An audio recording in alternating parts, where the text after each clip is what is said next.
Thank you all for watching News Now from Fox. I'm your host, Rain Augustine, and I'm currently joined with Jean Chatsky with the AARP. She's also a financial expert. Now, Jean, a recent study by the AARP says that up to 30% of family members are experiencing more stress than usual because of this time. Can you tell me how the pandemic is affecting Americans and caregivers in general?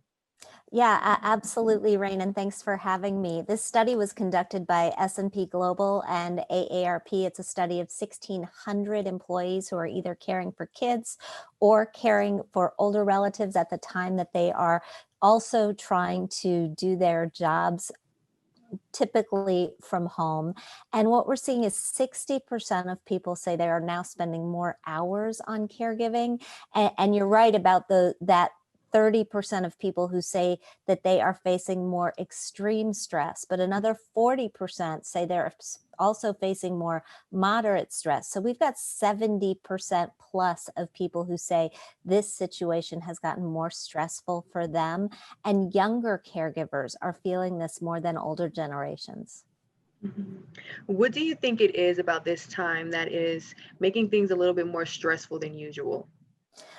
I think it's a combination of the fact that we're being asked to do so many things simultaneously. I mean, we were sent home to work at the same time that kids were sent home for remote school, that daycare centers were closed, that senior centers were closed, and those things are continuing. We're hearing from employers they're not calling people back into the workforce until next summer.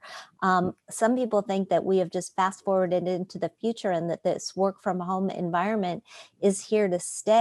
But what that means is that we really need to figure out a way to balance all of the different things that we need to do from home. And that's not just our work and our childcare, but it's also the housework. For women, all of these things have picked up a great deal. Mhm.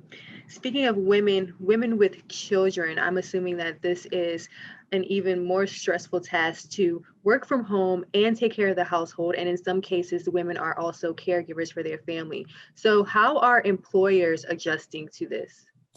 So employers are stepping up to try to help, which is good because the ones that are offering flexible work hours and things like employee resource groups are finding that they're able to keep more of their employees. The real unfortunate statistic here is that we've seen women leave the workforce in droves.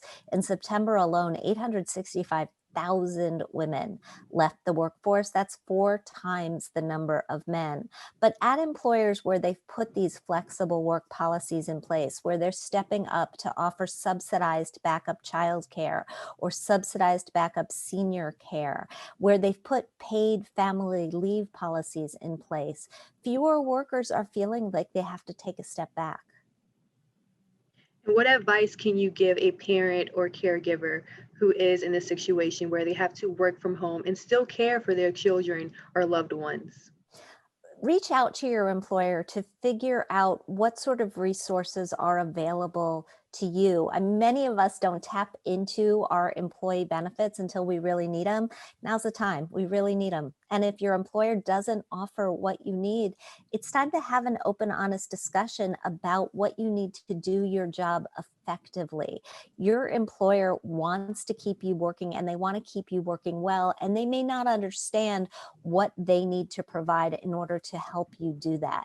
AARP's got some resources out there for both caregivers and employees. You can find them at aarp.org/caregiving and aarp.org/employer caregiving.